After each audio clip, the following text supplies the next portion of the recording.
Why do we eat our feelings? Well, usually it's because we want to feel better, but what does food have to do with our emotions? Hi, I'm Coach Dave. I'm an independent Optavia health coach, Optavia, and I've been helping people safely lose weight, physically and mentally, for over 10 years. When we eat our feelings, and I think this is something that we can all relate to, I certainly know that I can, it's usually because we want some kind of emotional relief. We're in a situation where we feel bad, we're stressed about something, whatever, and we want to feel better. Now, it can be helpful to understand where feelings and emotions come from and how they fit in with the way that we experience our life. I like to think of feelings and emotions as the result or the byproduct of when our mind interacts with our body. There's two parts. There's the feelings, they come first, and then there's the emotions, and they come after.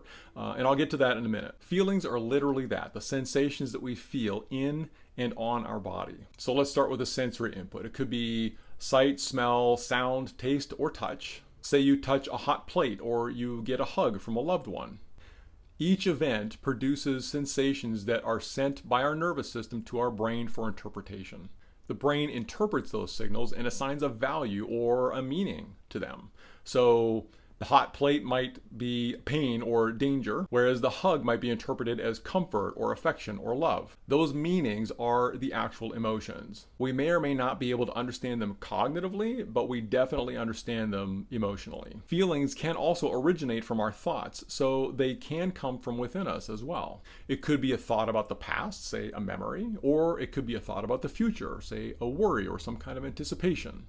That thought, whatever it is, interacts with our body and produces a sensation. Then that feeling is sent back to the brain for interpretation to produce meaning, which we experience as emotion. So here's the interesting thing about the word emotion. I always heard that it meant energy in motion, and I think that's not a bad way to think about it. But the word actually comes from the Latin root emotion, which means to precede movement. So emotion is the energy that drives our actions, whether we're aware of it or not. So when I feed my feelings, I'm stressed or I'm scared, I feel bad somehow, I'm in a negative emotional space. That emotion is going to try to drive an action that is going to relieve the negativity. And an expedient way to do that is to induce a new sensory input that the brain will interpret as positive. So it feels good.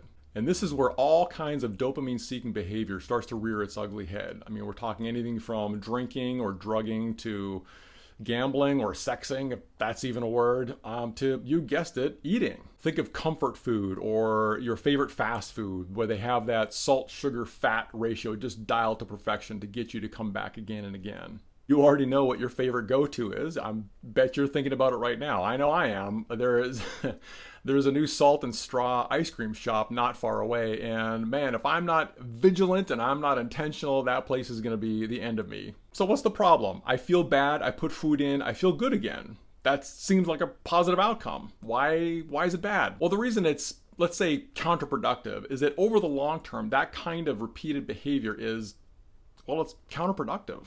If every time you feel stressed, and you will, if every time you feel stressed you binge on fast food or ice cream or beer and pizza, over time that's going to put your body into an unhealthy state. And that is just a suboptimal way to live. So what's the solution? I'm just going to read from my notes here. If our body produces feelings, and those feelings are interpreted as emotions, and those emotions precede movement or actions that have negative long-term implications, and then eventually those negative implications start to produce feelings of their own, well, it kind of sounds like we're in a death spiral.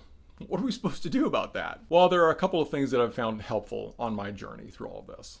The first is a deceptively simple tool developed by a mentor of mine, Dr. Wayne Anderson. It's called Stop, Challenge, Choose. He even wrote a book about it. You can download it for free. Seriously, go Google it. Basically, as soon as you become aware that you're in that spiral we were just talking about, you stop, you create that little pause, mentally and physically if necessary, to give yourself just that little bit of extra space to do a little bit of thinking. And then you challenge.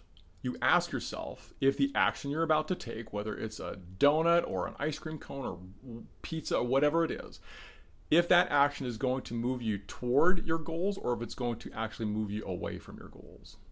And then you choose. You consciously make a choice, one way or the other, knowing that you know. You're fully aware and conscious of the choice that you're making, and you're taking ownership of the outcomes, intended or otherwise. Now, no matter what happens, you are in control and responsible for whatever comes after. And the second thing that's helped me on my journey is simply the knowledge that emotions are temporary. They come and they go, and we don't have to just mindlessly obey them. They float through like clouds on a breezy day, and if we learn to release them, if we don't cling to them, they'll pass. Feeling hungry? Stay with the feeling for a few minutes and see if it passes. Maybe it's not actually hunger. Feeling stressed or worried? Just allow the feeling to be there. Accept that it is there and allow it to pass without automatically trying to bury it with food or drown it with dopamine. Feeling angry, maybe on a compulsive anger spiral, when you're clinging to that feeling of righteous indignation and feeding it not with food, but with rage fantasies of revenge and retribution. Oh, man, those are tough. But it is possible, once you're aware of what's happening, to accept that it is in fact happening and then to release it. And when you do, you will discover that emotional tide will eventually go out and make room for the next wave to come in. Over time, as you develop your awareness around this, you will discover that feelings and emotions come and go. They ebb and they flow. They're never permanent. And if they feel like they're permanent, it's likely because we're still clinging to them and refusing to release them and let them flow through us. It's a learnable skill, but it does take time and practice. So give yourself grace. Don't beat yourself up. And then consciously take the next step. I hope this is helpful. These are the kinds of things that I work on with my clients. If working with me on your health goals is something you'd like to explore, go to my website, mycoachdave.net, and click Explore.